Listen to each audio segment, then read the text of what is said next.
Hello students, today we are going to start poem 6th, No Men Are Foreign by James Kirrup.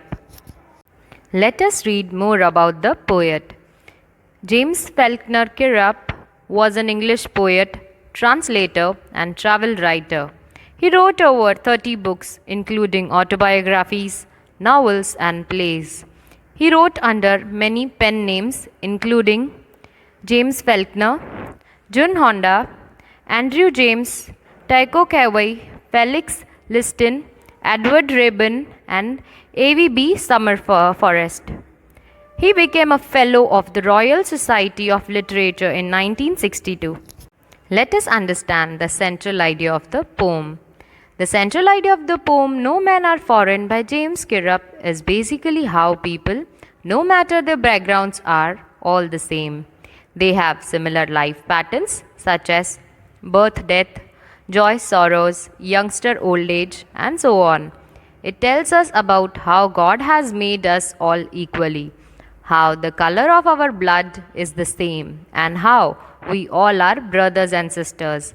It also tells us that those who spread hatred and wage war are all criminals. First stanza. The theme of first stanza is oneness of journey. Remember, no men are strange, no country is foreign. Beneath all uniforms, a single body breathes. Beneath means under. Like ours, the land our brothers walk upon. Is earth like this, in which we all shall lie? In the first line, the poet says that no men are strange and no country is foreign. So, he is attempting to remove the borders from the earth which have been erected to separate different countries. Then only no country will be foreign. We will feel every country as our own land. When there will be no borders, everyone will be free to move around. The poet wants to say that the entire earth is one, and all the people who live on this earth belong to one human race. Then he says that inside the uniforms worn by soldiers of different countries, the human being is the same. God has made all of us in a similar way. All breathe in the same way. Then he says that all the soldiers are our brothers. We all walk upon the same Mother Earth, and upon our death shall lie in the grave in the same earth. Second stanza. The theme of second stanza is oneness of efforts. They too aware of sun and air and water are fed by peaceful harvest, by war's long winter starved. Their hands are ours, and in their lines we read, a labor not different from our own. They refers to those people who belong to other countries. We call them foreigners and discriminate them and fight with them also. The poet says that nature has given all the bounties to all people also, just like he has given to us. Everyone gets sunlight, air, and water in equal measure, which means that God does not differentiate between people from different countries. We all do farming during the time of peace, when there is no war. We live a relaxed life and eat the things given to us by nature. Further, he adds that the way we starve during wars and winter time is the same for those belonging to other countries. Even they don't get food at that time. So, he wants to say that foreigners who belong to another country and we both are same. And then the poet says that even their hands are same as ours. They work very hard just like we do. He is giving all these examples to convey to the reader that there is no difference in us and the people belonging to another country. Third stanza. The theme of third stanza is oneness of emotions. Remember, they have eyes like ours that wake, or sleep and strength that can be won. By love in every land is common life that all can recognize and understand. The poet asks the reader to remember something. He says that we should keep in mind that the people of another country, whom we think to be our enemies, have been bestowed by God with similar appearance like us. God has given them eyes like ours, which open when awake and close when we are asleep. Similarly, He has given them strength, which we can win through love. Then He says that in every country, in every land, there is one common thing, that is life. Life means all the things that are living, and if we can recognize them and if we can understand their feelings and realize that they are like us, then there will be no fights or war between us. Fourth stanza. The theme of fourth stanza is oneness of hatred. Let us remember, when we are told to hate our brothers, it is ourselves that we shall dispose, betray and condemn. Dispose means deprive, betray means to deceive, and condemn means to criticize. Remember, we who take arms against each other. The poet says that we should remember that whenever someone tells us to hate a person from another country, to think him as our enemy, and whenever we think someone to be our enemy, then we deprive ourselves, we cheat ourselves, and we condemn ourselves.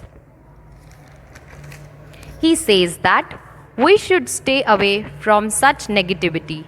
We should not consider anyone to be our enemy. During a war, both the parties must bear the loss, and that is why the poet says that war is not in our favor. Fifth stanza. The theme of fifth stanza is oneness of destruction. It is the human earth that we defile. Defile means make dirty or pollute. Our hells of fire and dust outrage the innocents. Outrage means great anger. Of air that is everywhere our own. Remember, no man are foreign and no country strange. We should keep in mind that whenever we pick weapons against any person, we make the earth dirty, because weapons kill people and their bodies which fall on the earth make it dirty. Whenever war happens, it leads to a lot of bloodshed, fire and death. These dead bodies accumulate on the earth and make it impure. The fire of war, which erupts, the smoke which comes out, the dust which fills the air, it is so dirty that it pollutes and outrages the purity of the air. With all these things, the poet wants to give us a message that we should not indulge in war. Finally, he ends the poem by writing the first line in reverse and saying that, remember, no man are foreign and no country strange. Now I'll discuss some poetic devices with you. Remember, no men are strange and no country is foreign. Here there are three figures of speech, that is litotes, tautology and repetition. Litotes because the poet has used a negation to convey a positive meaning. Here no man are foreign means all men belong to the same family of humans. Tautology because the poet has unnecessarily used the words strange and foreign to convey the same meaning to be unknown. Repetition, the word no is repeated for poetic effect. Next line. Beneath all uniforms, a single body breathes. Here there are three figures of speech, that is metonymy, synecdoche and alliteration. Metonymy because the words all uniform represents different types of garments, and synecdoche because the part body stands for all human beings, and alliteration because the consonant sound B is repeated in beneath, body and breathes. Next line. Like ours, the land our brothers walk upon is earth like this in which we all shall lie. Here there are three figures of speech, that is aphorism, alliteration and repetition. Aphorism because unpleasant idea of death of a person is spoken through pleasant words like shall lie, and alliteration because the consonant sound W is repeated in the words which, we and walk, and the consonant sound L is repeated in the words like, land and lie, and repetition because the word like and our has been repeated for poetic effect. Second stanza. They too are aware of sun and air and water. Repetition figure of speech because the word and is repeated for poetic effect. Next line. Are fed by peaceful harvest, by wars, long winter starved. Here there are three figure of speech, that is antithesis, alliteration and transferred epithet. Antithesis because the opposite words peaceful and war are used by the poet in the same sentence for poetic effect. And alliteration because the consonant sound W is repeated in words wars and winter. And transferred epithet because the adjective peaceful has been transferred from people to harvest. Next line. Their hands are ours, and in their lines we read. Here there are 4 figures of speech, that is synecdoche, metonymy, repetition, and anastrophe. Synecdoche because the part hand stands for human beings of other countries. Metonymy because the word lines represents destiny. And repetition because the word there is repeated for poetic effect. And anastrophe because there is inversion in the construction of the sentence for poetic effect. Next line. A labor not different from our own. Litotes figure of speech because the poet has used a negation to convey a positive meaning. Here the words not different from our own means just like ours. Third stanza. Remember, they have eyes like ours that wake or sleep. Here there are 2 figures of speech, that is antithesis and synecdoche. Antithesis because opposite words wake and sleep are used for poetic effect. And synecdoche because part I stands for the people. Next line. And strength that can be won by love. Here there are 2 figures of speech, that is hyperbole and alliteration. Hyperbole because an overstatement that love can win strength. And alliteration because the consonant sound B is repeated in the words be and by. Next line. In every land is common life that all can recognize and understand. Here there are 2 figures of speech, that is alliteration and tautology. Alliteration because the consonant sound L is repeated in the words land and life, and the consonant sound C is repeated in the words common and can. Tautology because unnecessary use of words recognize and understand which have same meaning. Fourth stanza.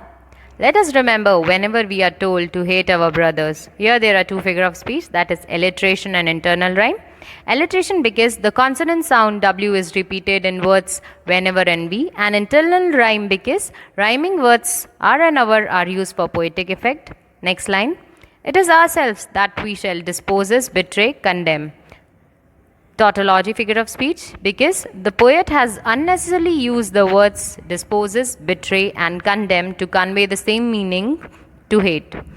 Next line. Remember, we who take arms against each other. Metonymy figure of speech because the word to take arms against means to fight.